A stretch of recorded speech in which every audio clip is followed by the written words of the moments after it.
What's up, everybody? Welcome to the AllSooners Podcast. You are here with us here on a Wednesday. It is January 31st. Ryan, it's the last day of January. Oh my, where has the month gone already? We are on episode 236 of this bad boy. That is Ryan Chapman. He's over in Moore. I'm John Hoover. I'm in Tulsa. Randall Sweet is going to join us for segment 3. We're going to talk some recruiting, obviously, for that segment. Ryan, winter has come and gone. We still got second winter, fake winter, third winter, but yeah, man, we're excited about January. It's over. We're on to February, as Bill Belichick would say.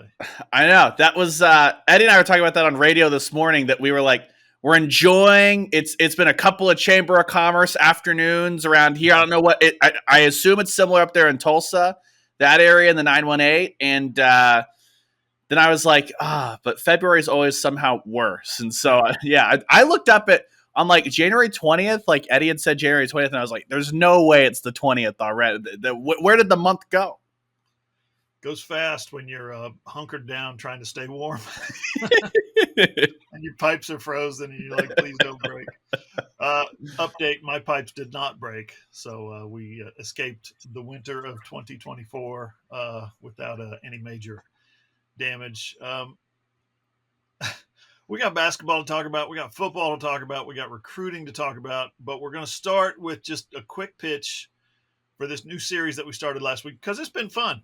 It's fun to talk to other people, other media people, about guys who leave one school and transfer to another school.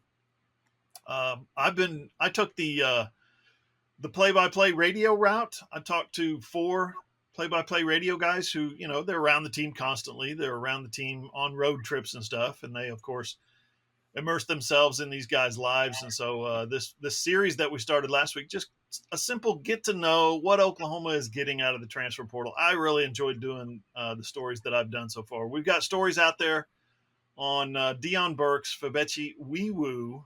I got that pronunciation correct. Weewoo. Jake Roberts, Tyler Keltner, the kicker, Bauer Sharp, the tight end, and Spencer Brown. Ryan did that one for this morning.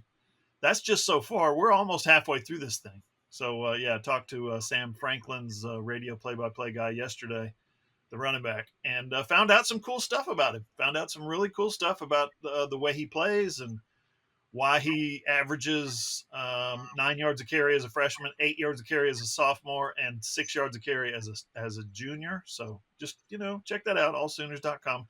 You had some fun doing yours as well?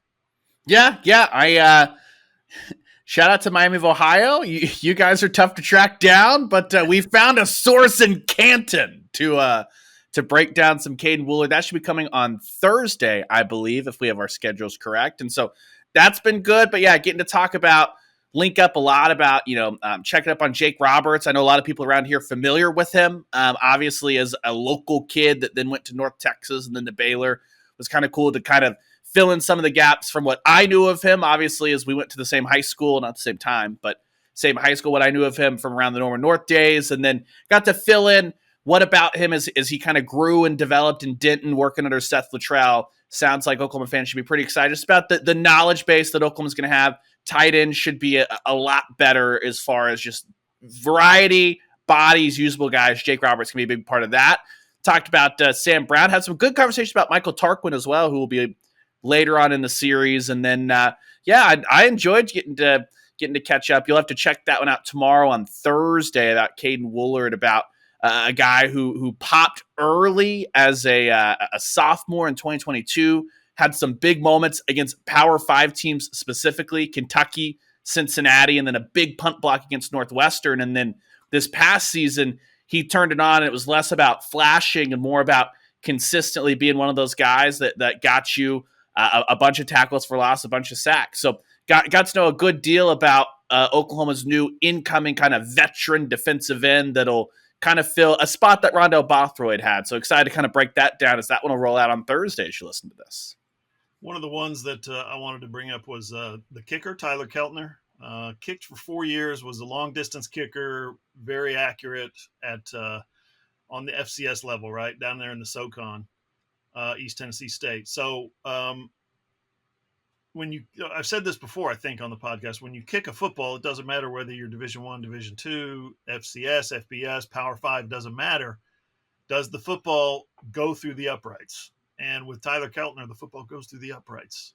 So that was something that it was interesting to talk to somebody about his kicks. But another one was Fabechi Weewu, the offensive lineman from North Texas. A quote that I found was from his offensive coordinator at some point last year, I think.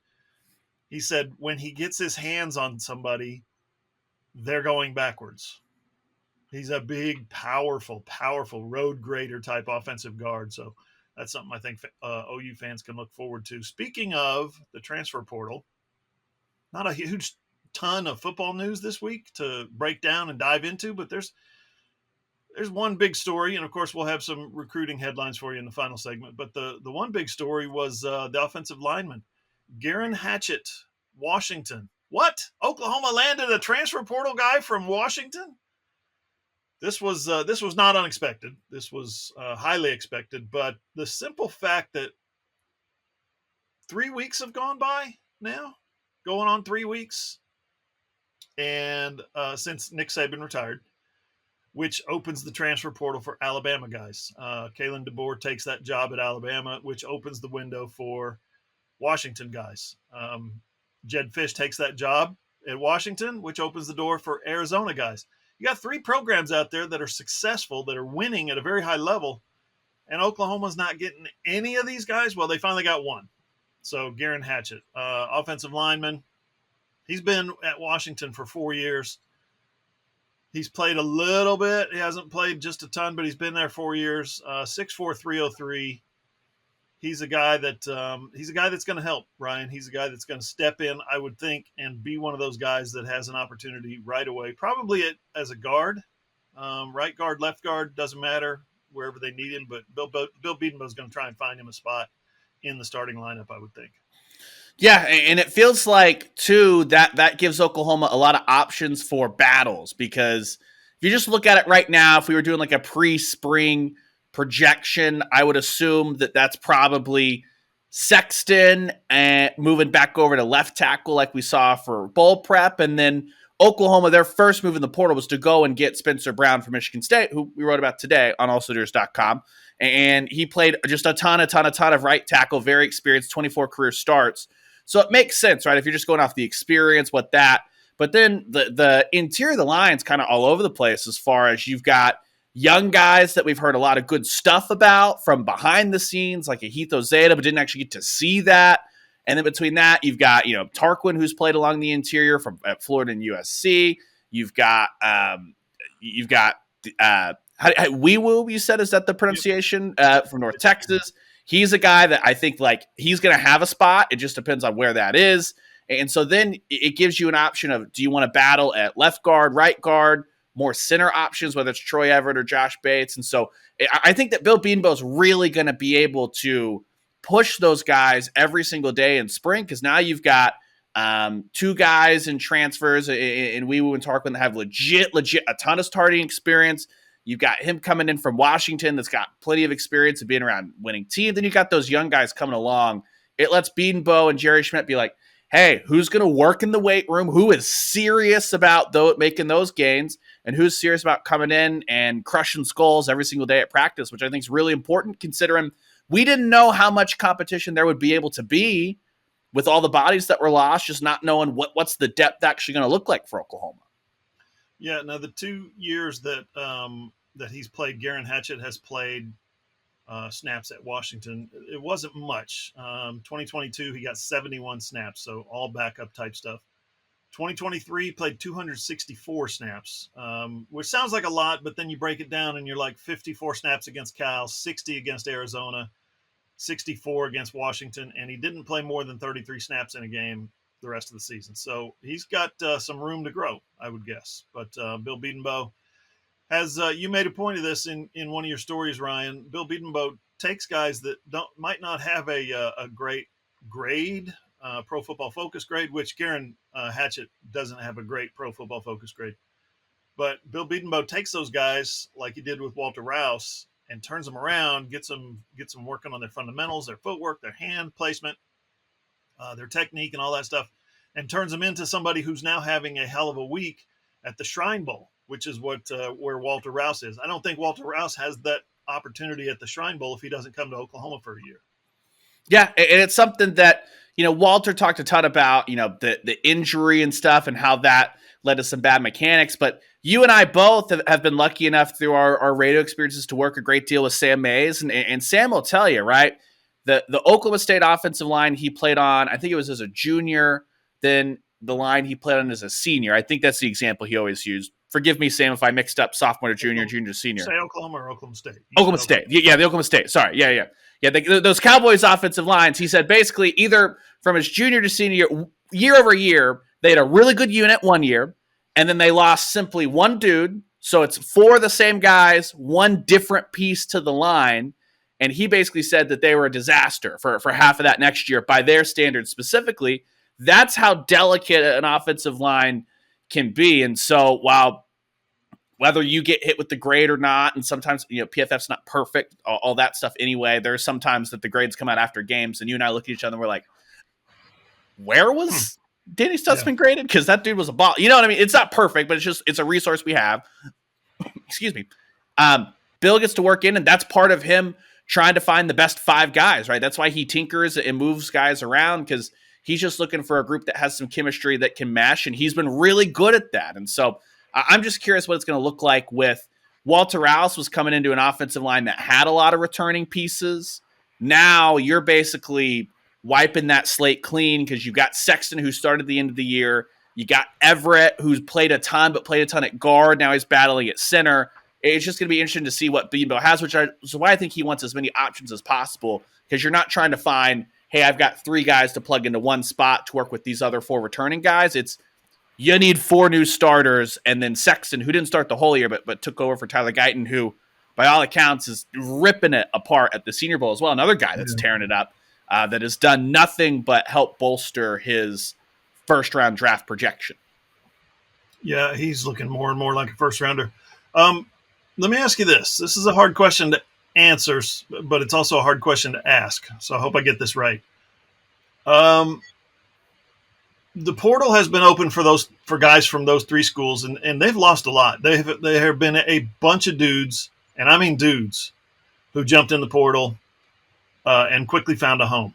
And none of them before Hatchet were Oklahoma. So is this some kind of problem, Ryan? When you see Alabama, Washington, and Arizona coaching changes, guys bailing out, jumping in the portal, everybody's getting rich off of these dudes and their transfers, and Oklahoma got one guy who's a limited experience offensive lineman. The question is this: is this like an NIL thing where OU's NIL collective and strategy is getting a bad rap with the guys that are transferring, guys that are jumping in the portal, guys that are looking for an opportunity? What do you think's going on here? Can it be a little column A, a little column B? Because here's the biggest knock on Bill Bedenbaugh. He's not an elite recruiter. He just is not. When you look at what he's done, he's a great identifier as far as you think about that Joe Moore Award winning offensive line that he had. That wasn't just a bunch of five-star recruits that he refined. That was a lot of diamonds in the rough, great evaluations, a lot of great development. And his track record, you cannot deny his track record, which is why I think it'd be crazy talk to say, oh, you need to move on from Bill Bedenbaugh, anything like that, because he's about to have back-to-back first-round draft picks, and that for a long time was the only thing that eluded him. Like the Oklahoma, what those guys have made in the league, graphics as far as money, the production, the NFL snaps is ludicrous. To have all of that, you're at Oklahoma, right? You're not recruiting to Georgia Tech or something like that. I'll take the shot at my own heart. Anything like that.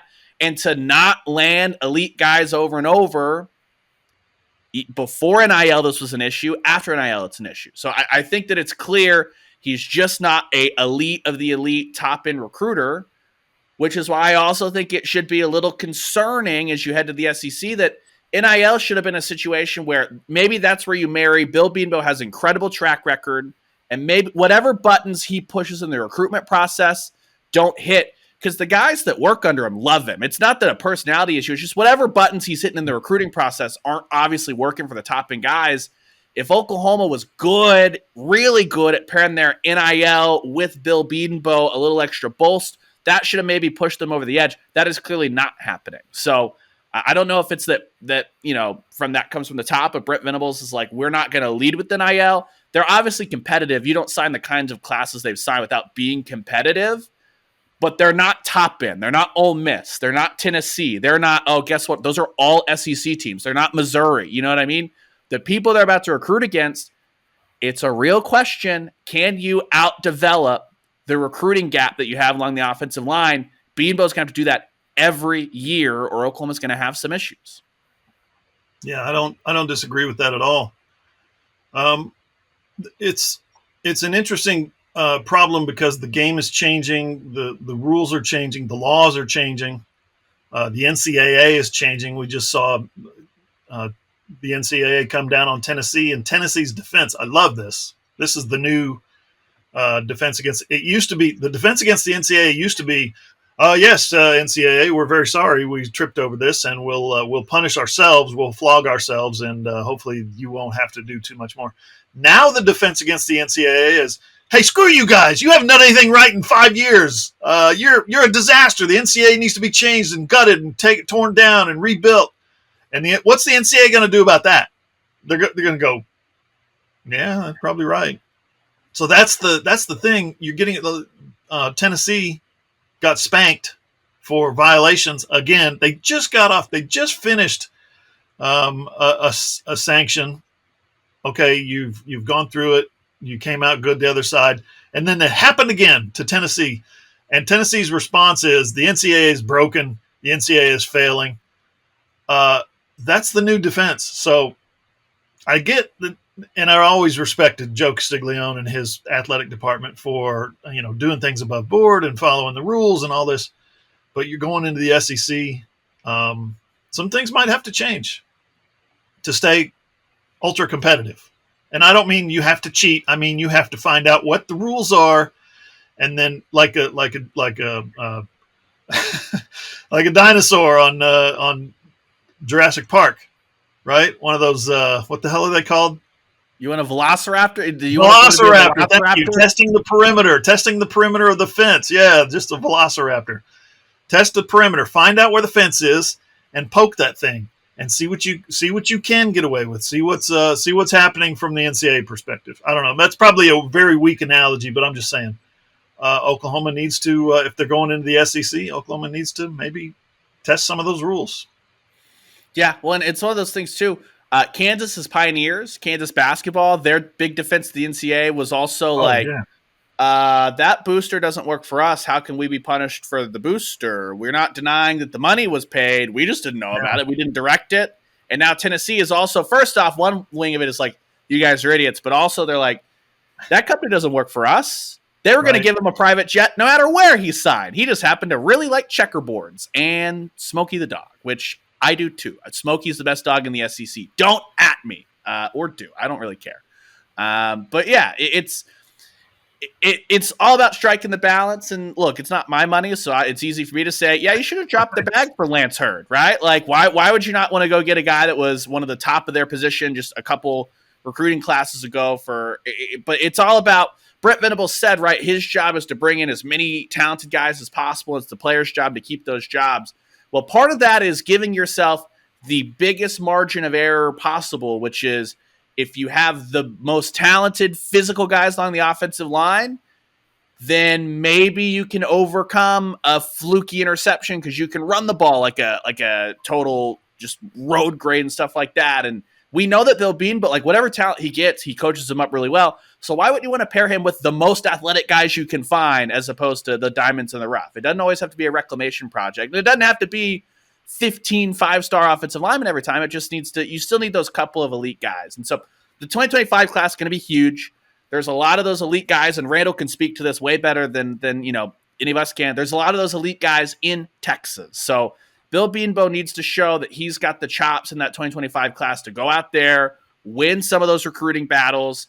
Yep. Whether it's bolstered by just love of Bill Bedenbaugh, his factory to the NFL, NIL, it doesn't really matter, and I don't think the fans care. Just get the guys on campus and keep them. Yep. No, that's right. That's well said. Velociraptor. Try to remember that next time. Can you imagine how much NCAA probation OU would have if they had hired me in 1998 instead of Castiglione? Well, it would be excellent. Nothing against anybody, but there is a model of going to your legendary head football coach and making them the athletic director or the interim athletic director. Just ask Tennessee. What would OU's NIL program look like with Barry Switzer in charge of the athletic department? just let that simmer for a minute. Can you imagine the press conferences? They'd be great. They'd be good stuff. Athletic director Barry Switzer. God, that'd be amazing. Especially after Texas win. Would it be a Jerry Jones? Did Barry like doing media enough that he would just willingly come down and do pressers after every game, a la Jerry Jones in Dallas? Oh yeah, absolutely. Yeah, he wouldn't avoid those press conferences. Let's go back in time, turn the wheel back in time, and see if we can get that done. No offense to anybody. Joe C is the best athletic director in the country, but that would be an amazing sleigh ride to have Barry Switzer as your content machine for us. Yeah, for sure. Crazy. Yeah, I had never thought about that, but that is something that, wow. I wonder how long that would have lasted. Anyway, we move on. The NCAA would have set up an office in Norman. Not for anything Barry would have done. They just would have been like, wait, who's the athletic director? We might want to get somebody down there to keep an eye on them. Yes. Yeah, they'd have him on speed dial, basically. Whatever that used to be, right? Anybody remember speed dial? It used to be a thing. All right, we're going to move on. Coming up next on the AllSooners podcast, we got Sooners in the Super Bowl to talk about. Holy cow. Sooners in the Pro Bowl, sort of. We'll take a look at OU's massive junior day recruiting weekend last week, plus big night last night for Porter Moser and the basketball team. Big night tonight for Jenny Baranchik and the women's basketball team. They just keep on winning. They got a big one tonight, though. Ryan's going to have a little softball for you. All that's next on the AllSooners podcast. Well, I screwed up last night. I updated my Twitter app finally because I kept getting that little error message at the bottom. This app is out of date and you have to restart it. So I updated my Twitter app and it's abysmally bad. I hate Twitter now. Why do you got to mess up, Elon, such a good product? And he did, man. It's kind of gross, Twitter is now. But anyway, if you're on Twitter like me, which is, Ryan, I got a secret. I tried to get verified last night, so I paid the whatever dollars because it's work now. It's like, I guess I'm not entitled to anything, so I'm getting my blue check mark back, hopefully at some point. We'll see. Does that mean the taco's going to stay? Yes, the taco's going to stay. It's going to be John Hoover taco blue check mark. Good. Tacos are still the life. If you're on Twitter, find us at @all_Sooners. That's where all of our content is posted. If you want to get on John E. Hoover on Twitter, that's where all of our content is posted as well, plus a lot more other clever stuff like Velociraptors and Barry Switzer as the AD. Ryan, you can find him at _Ryan Chapman. Follow Ross at Ross Lovelace, and Randall is at Randall Sweet 5 for all your latest recruiting news. Our website is allsooners.com. Of course, it's a Fan Nation affiliate, part of the Sports Illustrated network. Remember, AllSooners is free. No signups, no emails, no passwords, no credit cards. All free at AllSooners. Ryan, segment 2, we're going to jump right into the deep end. Super Bowl is set, and for the second year in a row, how about this? Thank you, Kansas City Chiefs, right? The Oklahoma Sooners have more players in the Super Bowl than any other college football team for the second year in a row. Amazing. It's big time. You got Blake Bell. He's got a nice little trophy case, as well as James Winchester. Creed Humphrey, who was having some fun at Allen Fieldhouse last night. Don't know if you saw that. He was getting into that little action there. You've got Wanye is on the was he still inactive or did he make it to the 53-man roster? Anyway, in the AFC Championship game, that's your Kansas City contingent. Then you got Braden Willis and Trent Williams. Have I missed anybody that's on the San Francisco side of life? Nope. That's six. That's six total, and it's pretty impressive. Um, if you go back to last year, Oklahoma had the most players with four from the Chiefs and then two on the Eagles. By the way, the one of the four on the Chiefs was Orlando Brown rather than Wanya Morris. But the Eagles had four as well. Actually, the Eagles had two and then two formers, which were Trey Sermon and Grant Calcaterra. Tells you, I think, and this is way oversimplifying it, but tells you, to me, two things. Oklahoma recruits really good football players. Duh, obviously. Oklahoma recruits guys who have kind of a winning makeup, winning DNA, whatever that is. Guys who winning is important to them. And they need defensive talent, as we've named all of this stuff. Yeah. It's funny. It goes right into all the stuff that we talked about. You got a bunch of offensive linemen. Check. You had quarterback last year in Jalen Hurts. Now you got some tight end love. I guess technically a former OU quarterback in Blake Bell, but some tight end love in Blake Bell and Braden Willis. And all offense. So something that Brent Venables hopes that he'll change. But that Bill Beanville offensive line factory not changing. You don't think the quarterback factory is going to change with what Jackson Arnold does. And it's insane, too. Have you seen what stat is continuing this year? I don't think so. So and we're going to get a little semantic-y because Alabama's going to try and claim Jalen Hurts, which I think that they have a great claim to Jalen Hurts. But Jalen Hurts' last stop in college football was at Oklahoma. Outside of the Jalen Hurts conundrum, you don't have an Alabama college football player that has scored a point in the Super Bowl. Ever. Is that right? Yeah. And so it just shows you that, we know what Alabama is, but and they've got a ton of defensive, possibly a ton of wide receivers, stuff like that. But to get to the Super Bowl, it's just a weird, sometimes a crapshoot, which is why I think Oklahoma fans should really cherish 2 years in a row having a nice selection of guys from both teams that you're going to go home with some of your former players as Super Bowl champions. Yeah, and if you want to continue the where are the defensive players? Does Oklahoma even play defense anymore? Just look at the Pro Bowl. The Pro Bowl rosters have been set. The guys who made the Super Bowl were replaced, right? The guys who made the Pro Bowl, named to the Pro Bowl and made the Super Bowl, they don't get to play in the Pro Bowl games or competitions or whatever. They don't get to go because they're busy doing Super Bowl stuff. So 2 additions were made yesterday or day before yesterday. I think it was yesterday. I can't remember, day before. 2 additions were made. Yeah, it was Tuesday. That's right. It was Tuesday. And there was 2 quarterbacks, Jalen Hurts and Baker Mayfield. Baker Mayfield made the Pro Bowl. Take that, haters, right? So of all the guys, that's 7 now total OU football players in the Pro Bowl. Like you said, Ryan, every one of them on offense. Yeah, and Baker's got a good shout to win the AP Comeback Player of the Year. It'll be interesting, though, if you actually wanted to, It's got to be Flacco, doesn't it? I mean, Baker was better than Flacco for all year. For me, it would be between Flacco and Baker, and I think that you can make a great argument for both, and I wouldn't be mad about either one.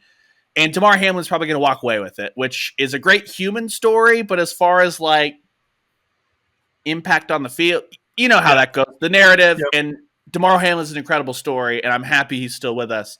But as far as those guys that were finalists for Comeback Player of the Year, Baker and Flacco probably the most productive guys as far as what they did for their teams and getting those guys to the playoff and kind of 2 very different routes. When's the last time Flacco played in the NFL? Right? Wasn't he on the dustbin of history for a little while, and he comes back and leads the Browns to the playoffs? That's pretty amazing. So I would think in terms of the defense lead him. That would be the counterpoint is that he came in and just was normal, the be normal thing. Whereas Baker in December, turned on the Jets. Yeah, Baker had a better year, was a better player this year. I thought he came from where you start from, the start line versus the finish line. I thought Flacco came from further back, not even being. Yeah, for sure. He for sure did. So, but you're right. Hamlin's probably going to win it just as a triumph of spirit story type thing, which is cool. Good for him. Anyway, 7 Sooners in the Pro Bowl games. You going to watch any of that? No, I will catch the highlights. The few moments that are worth seeing will filter their way to Twitter. I'm appreciative. I'm happy for them. The Pro Bowl was always the toughest, I think, all-star game, just because football is so physical at its core, and like it's really hard to replicate when everyone's like, I really don't want to get hurt. So I'm glad they moved to the flag football format, but it just hasn't worked. So I appreciate that they at least recognize, like, hey, it doesn't really work. So let's find a way to just get the personalities together. But not that there's a great all-star game. Like the NBA all-star game's bad. I don't really care to watch that one either. Major League Baseball, probably the best one, just because it's so like pitcher knows he's going for one inning against great hitters, stuff like that. Still not perfect, but yeah, I don't really consume. The closest I get is I'll watch the Home Run Derby and I'll watch All-Star Saturday Night of 3-point contest, dunk contest, skills challenge for the NBA. Football is obviously my favorite sport, and it's the Pro Bowl that I'll take in the least of unless dodgeball rolls around. At which point, again, clip it on Twitter. I'll see the good stuff. Yeah, that could be fun. The question becomes, did Adrian Peterson ruin the Pro Bowl? That's a legit question, because at some point, growing up in the 70s and the 80s, right, those are my formative years, I used to watch the Pro Bowl like, I can't believe there's all these amazing players playing in the same damn game. This is incredible. And they used to knock the crap out of each other. It was a real game. They tried their best. They bloody noses and busted knees, and nobody wants injuries, but I'm just saying.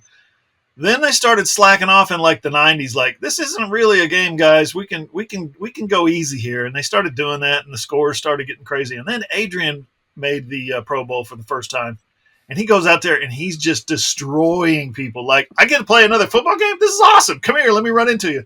Knocking dudes on their butts, destroying defenses. And they were like, okay, we need to reevaluate this Pro Bowl because No Charlie more. Hustle here diving into Ray Fosse at home plate. We can't have this. That's basically what happened. A little bit.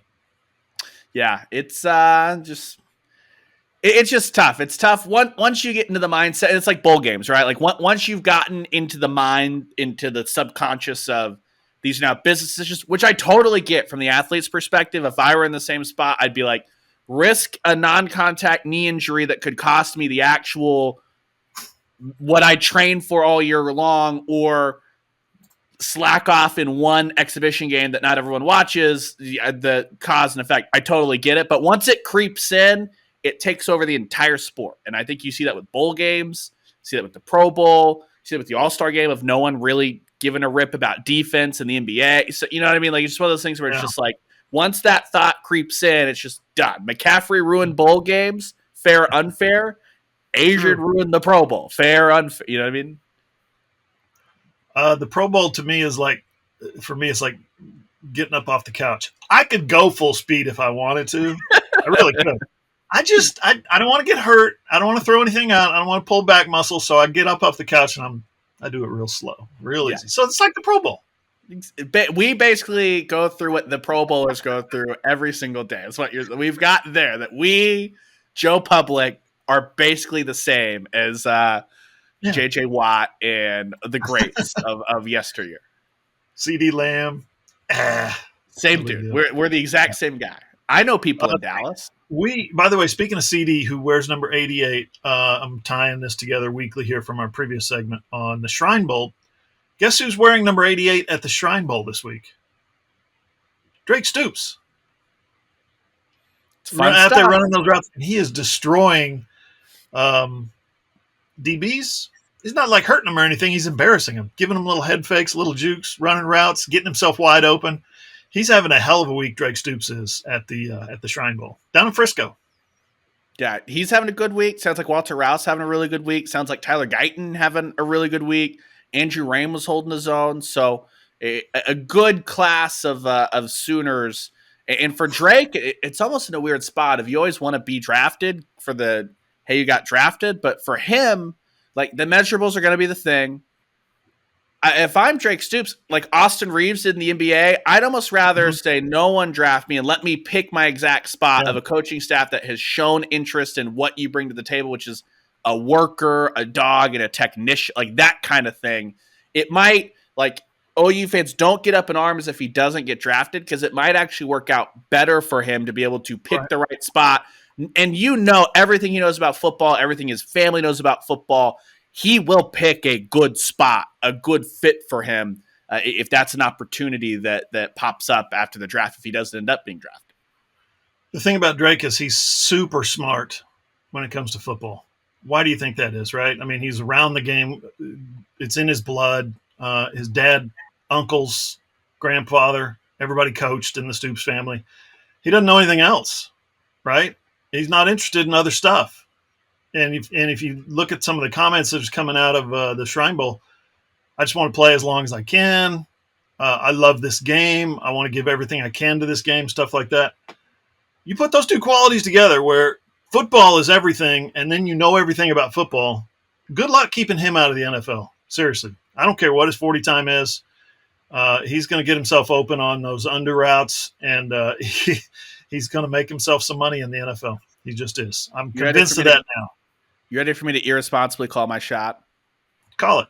Undrafted free agent Drake Stoops signs with the Raiders. The Detroit Football Lions. Oh, okay. Okay. Do they run that kind of offense that can really value somebody like that? You're telling me Dan Campbell's going to let that guy slip through his fingertips? You know what I mean? That kind of guy. It feels like everything that the ethos of what like that football team is in the NFL. Because I would not classify many NFL teams, many pro teams in general, as like a true blue collar football team or a true blue collar, like outside of hockey, like how many real actual blue collar teams do you get? Detroit's one of them. Yeah, no, he'd be a good fit there. The thing of this, and we'll move on after this. There's enough coaches and enough GMs and enough scouts in the NFL right now who really, really like everything Bob Stoops stands for, right? And not that they're getting an unfair it's his kid. Let's let him. No, that's not how the NFL works. They're going to look at it and they're going to say, "Hey, dummy, we got this guy or we got Stoops' kid. Which one do you think is going to bring her longer term value?" Right? And I'm not saying that's good or bad or whatever. That's just the way it is. Bob Stoops was such a great coach for such a long time. Still is, right? For the new UFL, coming off a championship with the Renegades there. He's a guy that carries so much respect at the next level. So many people have worked with or drafted his players or worked with his coaches that you get a chance to take his son. I think there's going to be enough people that are like, come on, it's the 6th round. What are we looking at here? It's the 5th round. What are we waiting for? Let's draft this kid and see what he can do for us. Because there's no downside to Drake Stoops. That's the thing. There's no risk.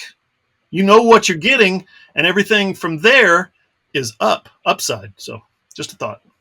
Yeah, the only worry that would keep him out of something like that is if you have like too many analytics. We're going to try and take the shot on, you know what I mean? Because it's just some front offices are super like, okay, what's his split coming out of this and that or whatever versus, hey, let's take 10 seconds, just recognize that like we need football players. And would you rather take a swing in the 6th round on an uber athlete who you're not sure even likes the game of football or can play the game of football, but can jump really high?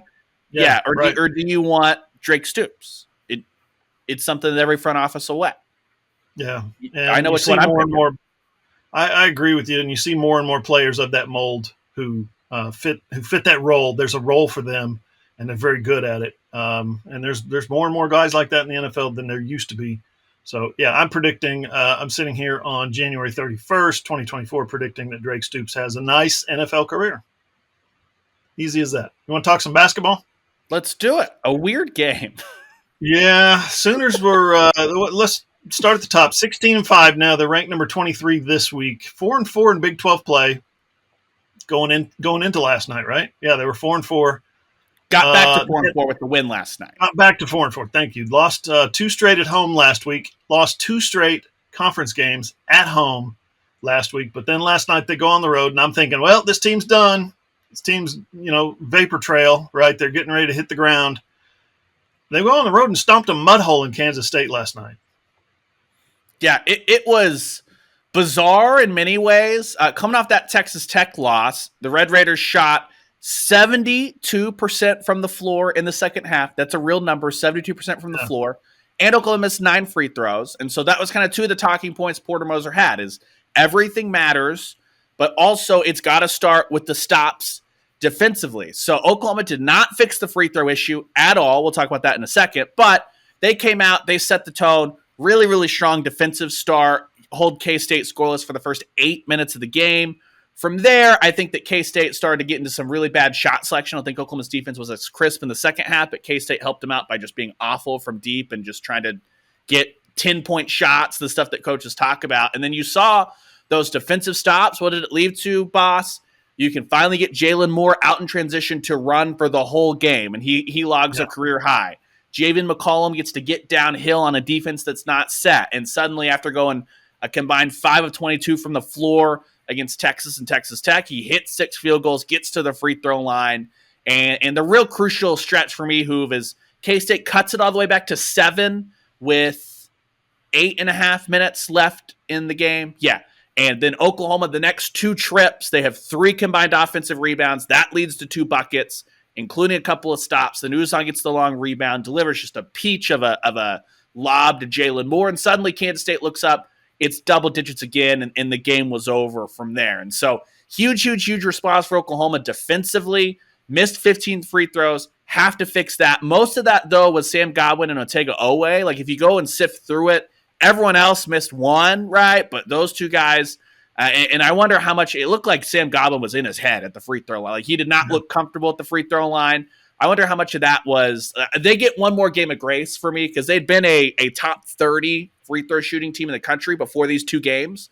Now they're 75th. That's how bad it's been the last 2 games. So if it's understandable if you lose a 1-point game and you miss 9 free throws, if maybe you're in your head a little bit the line the next game out. If they're able to settle and be normal again, I won't worry about it against UCF on the weekend. If they're bad again, it becomes a major storyline of you're not good enough to be bad at the free throw line and live in Big 12.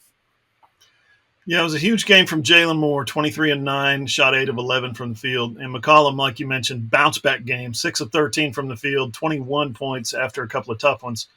Milo Suzanne, just 2 points, which is a little concerning, but he had 6 assists, including that long one that you mentioned, a couple of steals. So some productivity in there for sure.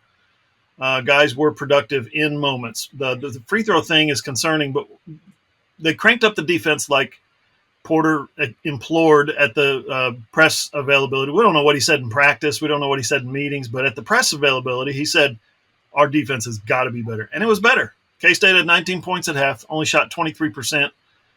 Their first field goal came at like 9.5 minutes into the game. Shot 14% from 3, just 2 of 14. They come out in the second half and go 2 of 14 again from 3.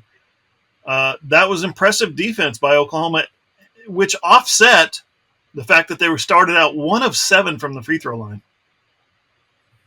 Just it was wild. When you looked at it, you're just like, is this happening again? Like they had to Porter to be on the sideline looking up at halftime going, he was up 35 to 19. He had to go like, man, with all the free throws, they should have been up 20. And so it could have been a 30-point. This was their biggest road victory in conference play since 2015 when they dropped 21 on Texas.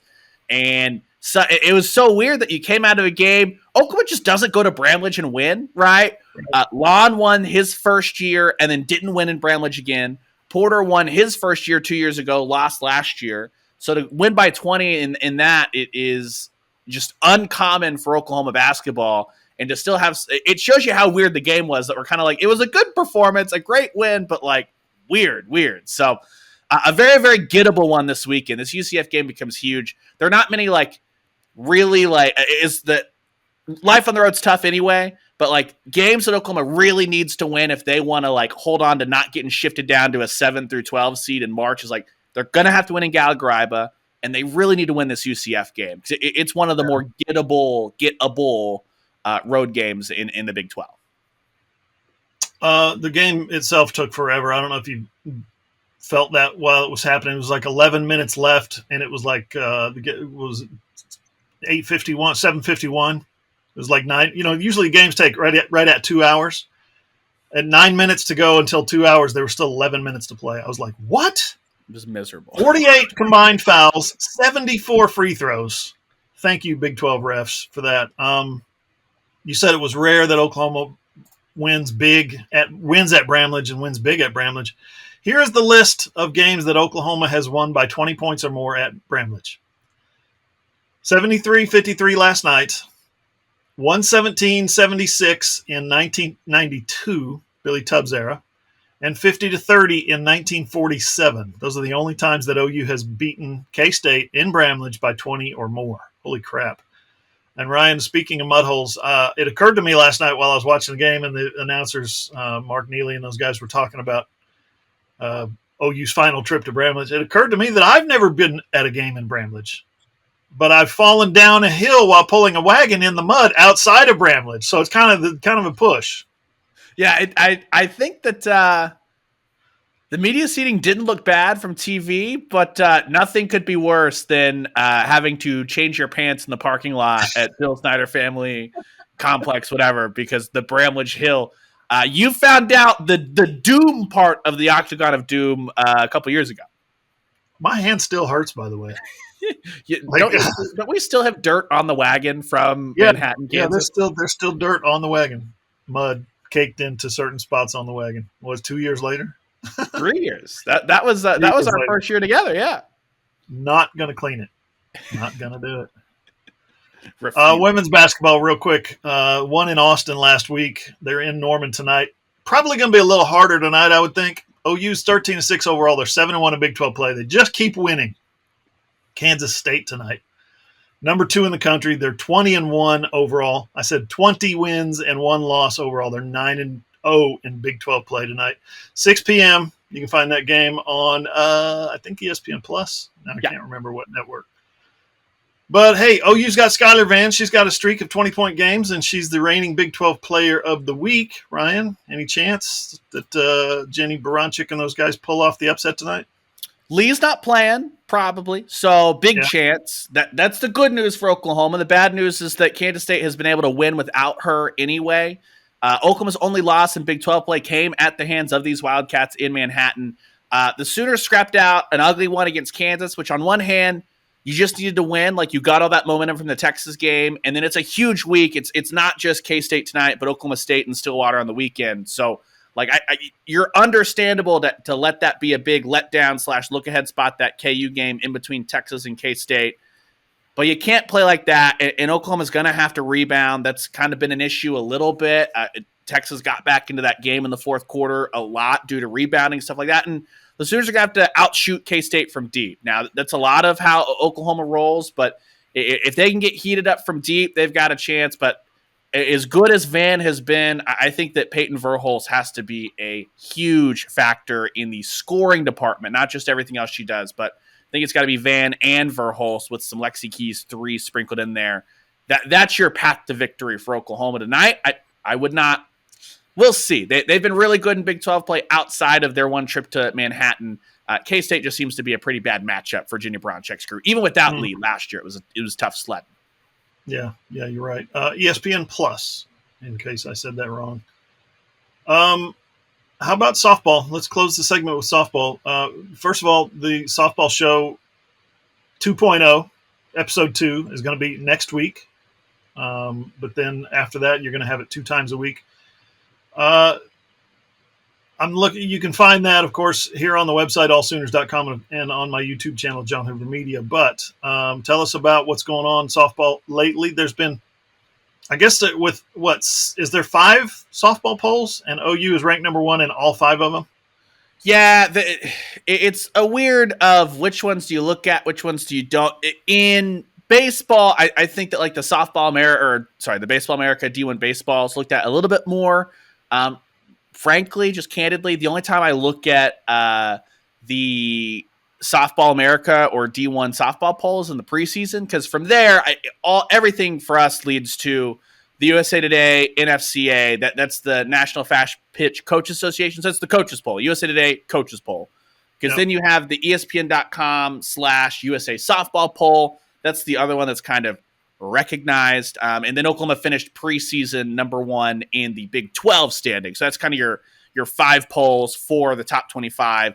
One of them then being your Big 12 standings, and then they've got it. It's watch list season. Softball America's shooting watch lists all over the place for all that stuff. But you look at the preseason All-Americans, and I mean, you have 9 players in softball that start. Oklahoma had 6 preseason All-Americans, first team and second team combined at Softball America. For instance, that is more than the entire ACC, more than the entire Big Ten. Oklahoma finished with more selections than entire conferences. And then, they finished as the unanimous number 1, or started as the unanimous number 1 in the NFCA poll yesterday. So everything's hurtling toward getting this group ready to rock and roll at the Puerto Vallarta Collegiate Classic. We could preview that next week as we'll get to talk to, we think, fingers crossed, it sounds like Monday, hopefully, is when we'll get to link up with Coach Gasso and some players for some of the preseason stuff as that goes. But I'm interested just to see where the mindset is. Were they able to kind of decompress it all? Because last year's team, John, it felt like they were under so much pressure that I'm not sure how much joy. It looked like Patty Gasso got the least amount of joy out of winning a national championship as like anyone that you've ever seen win a national, just as like a sigh of relief. It's done with the streak and trying to go back to back to back and all that stuff. And they're still on a streak. And yes, they're trying to go 4, but it just feels like the pressure of like the winning streak and winning 4 is lessened in a way. It's almost more about back to internally of like, hey, can Tiare Jennings and Jada Coleman and Nicole May and Kinsey Hansen, can they go 4 for 4 with national championships, which is more of an internal pressure, I think, than kind of like the external stuff. I'm really fascinated to see what that looks like. And then how has Kelly Maxwell got rolled in? What improvements have they made since fall ball as they head to Mexico here 8 days from now? The big news on softball this week is simply this, that 5 games have been picked up for national television broadcast. So that's good. Let's see. The first game of the series from Love's Field you wrote today will be broadcast on... Of the Bedlam series. All 3 games of the Bedlam series. All 3 games of the Bedlam series. That's what I was looking for. Yes. All 3 games of the Bedlam series from Love's Field, and then 2 of the 3 games against Texas. That's 4 of those are on the ESPN family networks between ESPNU, ESPN, all that stuff. And then the first Bedlam game is going to be on FS1. So interested to see Fox Sports getting into the live softball game. That's something that we haven't seen a ton of. There's been a lot of the ESPN Plus. There's been a lot of the, does it get brought up to ESPN proper, ESPNU? Obviously, the ABC experience. We hadn't seen Fox Sports kind of get in the mix and be like, hey, clear out. We want some softball too. They want to bid. Is it simple as that? They just bid on a softball game, broadcasting? I'm not sure. We know with like football, obviously, that they chop up, the big time games, stuff like that. I have to imagine with the joint ESPN and Fox deal, that Fox came in and was like, what's going to be the cost to buy a softball game off you guys and roll that on FS1? Because you don't see that very often with Big 12 basketball. Like you get the occasional like big Saturday 11 a.m. CBS tip-off for Kansas occasionally when CBS comes into basketball season, but for the most part, that's all ESPN. Good stuff, Ryan. I was sitting here looking at Randall's name when I said that. Good stuff, Ryan. Let's move on to segment 3 coming up next with Randall. Man, appreciate it as always for jumping on and joining the show. Looking forward to the Junior Day stuff. We'll see it. Yeah, I say joining the show. You're actually basically driving this thing. So, no, I appreciate you, man. Coming up next, Randall Sweet. We're going to recap the Junior Day. There's still offers going out. Lots and lots, plus the portal, a little bit of portal action. We'll tell you all about it next on the AllSooners Podcast.